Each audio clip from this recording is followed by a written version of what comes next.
everyone, it's Siobhan here.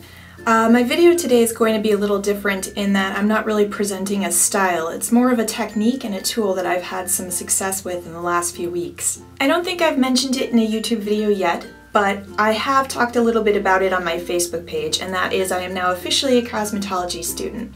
Going to the Aveda Institute here in downtown New York. I'm a part-time student. I only go in the evenings, and I have been in school for about 3 months. First came into school, I kind of had a base level of knowledge just because I've had practice here on YouTube and I've met so many of you guys who have given me wonderful, helpful tips.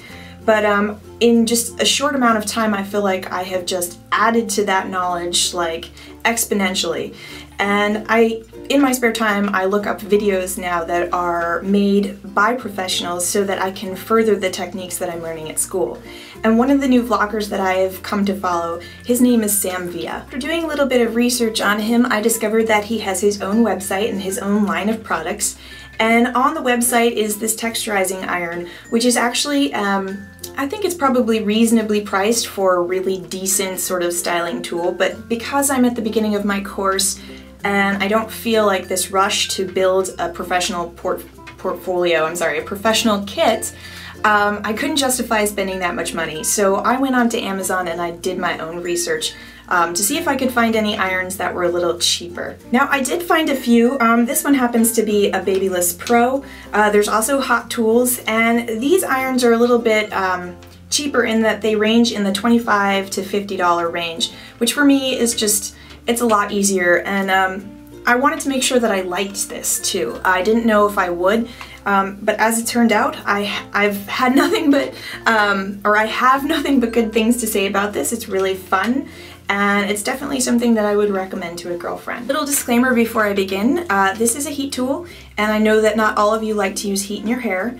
I have now spoken to my educators and to some of my fellow classmates about heat styling and the potential damage that that can cause. We're all in agreement that these are great tools for special occasion hairstyles, and that if used within moderation, they're usually safe. You can always use some heat protectant before you use a tool like this, or any kind of heat tool, and you should be okay. Another thing I should mention is that this is really good for women who have hair like mine, so like sort of somewhere between straight and wavy and fine or medium. If you've already got highly textured hair, then you probably won't need to use something like this. So just to give you a better view of what it looks like, it kind of looks like a straightener in the shape of it, but it's not. You can see the little teeth on the inside. This is the Babyless Pro version, so the on-off button is on the inside. The heat temperature setting is here, and it has one of those swivelly cord thingies on the bottom, which is very helpful. Sam Villa uses his texturizing iron 2 different ways, and the first one is to create the illusion of teasing within the hair. I have prepped mine by blow drying it relatively straight. It's a little frizzy because it's raining here today, and I've parted it down the center, and I'm going to put my texturizing iron here at my crown to see if I can bump this up a little bit. So right now my hair is pretty flat to my head, if you can see. I'm sure we've all seen the versions of this during which someone will take a big chunk of their hair and just backcomb it all.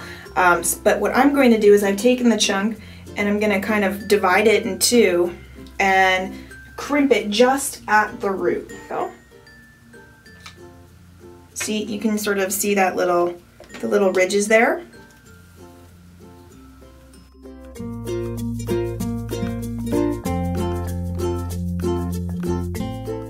And then when I flip it back, it already has a little bit more volume than it did a minute ago, and that was by just crimping one section. So if you did like 2 or 3 underneath your crown, it would be even fuller. Okay, so in this version I'm actually going to crimp the whole strand, and I've started off by making 2 even sections on either side of my face.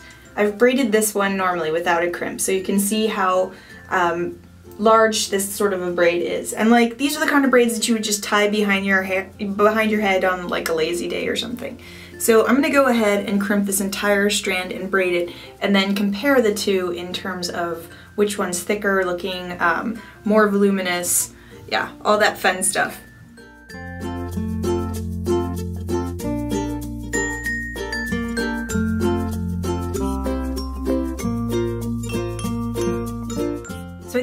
can see the difference right away in that this one is clearly thicker looking than this one. And I swear it's the same amount of hair on both sides of my head. This is also a really cool idea in that you could crimp a section, braid it, and just leave the rest of your hair as it is.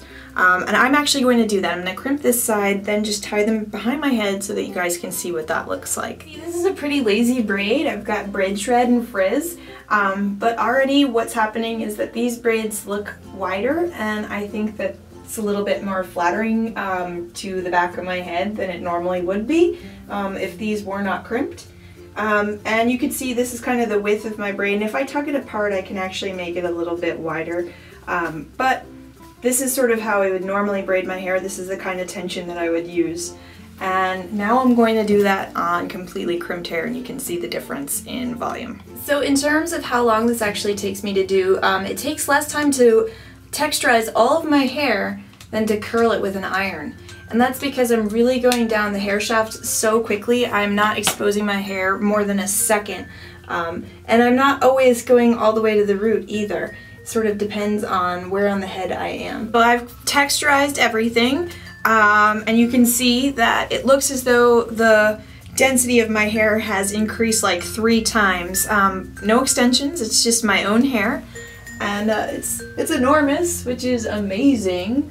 And now I'm going to throw it back into a regular 3-strand braid so you can see what that looks like. You can see normal tension, and before it didn't really sort of cover the back of my neck, but this braid does. This is a normal tension braid, and it's really amazing that like there's this tool out there that I can use on days when I want to have really big hair. Yeah, I hope you guys liked my video, and I will see you all in my next one. Bye!